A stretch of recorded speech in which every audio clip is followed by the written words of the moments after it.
Welcome back. You're watching us here on Chartbusters. Let's get chatting with the management of Ganesh Benzoplast. Rishi Pilani, who's Chairman and Managing Director, joins in to discuss their outlook for the business going forward. Rishi, thanks a lot for joining in. Before we talk about business itself, the recent order that you got from the arbitrator on the Goa Mormugao Port Trust issue, it's about 7.66 crores plus simple interest of about 12% on excess lease rental paid by you. Just wanted to understand, one, is this the final order that has come in, or the counterparty can appeal in other courts? Secondly, what exactly is the total amount? Is there any more coming? 7.66 is a small amount, plus interest and all these other things. And by when does that money come in? So, good morning. So, the party, since this is an arbitration award, the party has a right to challenge it in the High Court. But the challenge grounds are usually supposed to be very strict. So, and see, the approximate amount that we hope to get out of this is somewhere between 13 to 15 crores. But the more important part is what the arbitrator has held is that, whatever contentions our company had are correct, so that the land will continue to be leased with us for a longer time till our lease period expires in 2030. So that's also a very significant victory for us. Okay, all right. Hi, Rishi, and good to speak to you after a while. There's been some fund action as well with Malabar going ahead and picking up stakes. So clearly funds as well are pretty interested in business, which brings us to your capacity expansion. I understand that you were looking to add close to around 19,000 KL to your current capacity. As per your last presentation, it's around 309,000. So could you tell us whether this capacity expansion has come on stream? And post this expansion, what does your capacity go to? 328,000? So it's not 19, it's 18,000. And okay. Yes, post that expansion, it goes to 327. Has it come on stream? It'll come on stream in first quarter of 2024. That's a JNPT, right? It's a JNPT. Yes. Perfect. Because JNPT already were at 100% utilization, Cochin 95%, Goa 40%. Just wanted to understand, when do you increase your utilization at Goa and reach optimal utilization in Cochin? And when that happens, what does the overall revenue of the company look at a high capacity utilization? See, 95% plus is, we would, that's quite optimal. Right. But yes, in Goa, the thing is, the challenge is the mining ban, due to which we are trying. So this year we started molasses export from Goa, which has definitely helped increase our capacity utilization and our revenues. Overall, in terms of once this kicks in, the new capacity utilization kicks in and everything, we expect to go to an increase of revenue of about anywhere between 15 and 20 crores this year. Okay, this is the additional capacity, that 18,000 that we're talking about, 15 to... And the increase in capacity utilization in Goa with a combined of that. Okay, so so the total is 15 to 20 crores, and I understand that the JNPT additional capacity comes at better margins.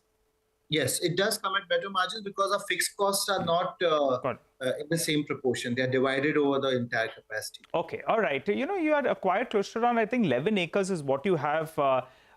What is this going to be used for? Could you tell us whether it's for expansion in LPG? Because that appears to be a trigger, and I think in a couple of calls that you'll have had with analysts, you'll have mentioned that as well. LPG could be the next big trigger. So could you confirm that this 11 acres that you'll have, is it going to be used for LPG? Point number one. Point number two, what is the capex? If it's going to be LPG, what is the capex you're going to be, going to be putting towards this LPG expansion? Go ahead.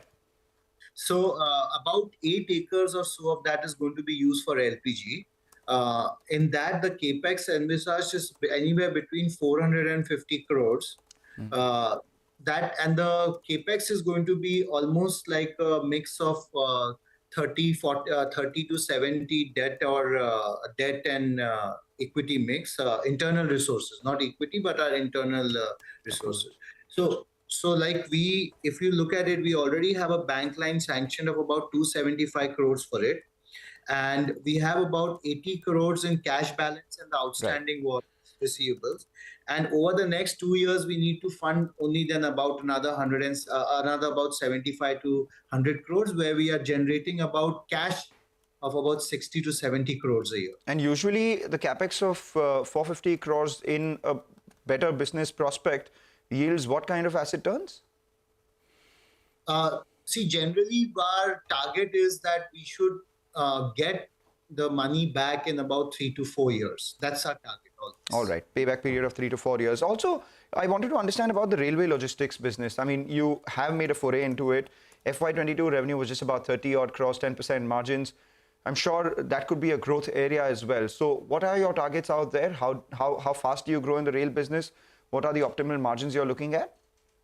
See, rail business generally has a very high gestation period, but then it has a longevity of contracts. Exactly. The reason is because we have to convince our customers to switch over from their traditional methods to rail. But, we are already working with two big customers to convert to rail. Right now, we are already working with Cargill, which is one of the leading.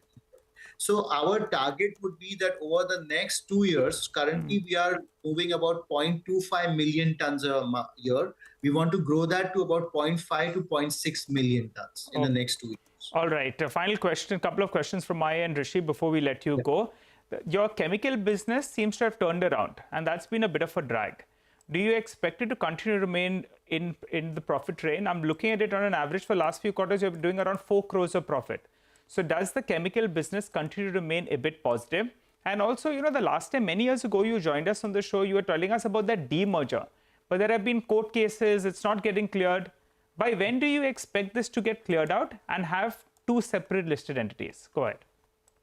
So the chemical business is doing well, and which we always said that as the capacity utilization keeps going up, the business naturally makes more money. The products have demand. And regarding the demerger, as you're aware, that's subjudiced. There is a court case going around along it.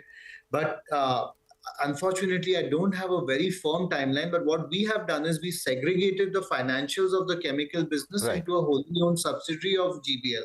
So we have tried to create a different entity which houses the chemical. But right now, it's not demerged into a separate listed entity like you're saying, and there is no real timeline to it because it depends on when the court orders come in. All right. So now that there is no timeline, but you've done this wholly owned subsidiary, just wanted to understand if another way of unlocking value could be bring in some financial or strategic investor in the wholly owned subsidiary, at least for the street to realize the sort of value that there is in either of these businesses, because demerger currently is out of question because of the reasons you mentioned. Yes, so definitely we are looking at first ramping up our chemical capacity up to 85 to 90%. That's our first target, to really come out with the full growth potential of the company. And then, then we can look at having a strategic of a financial partner join in there. Okay, but chemical business in the near term stays in profit range. Yes.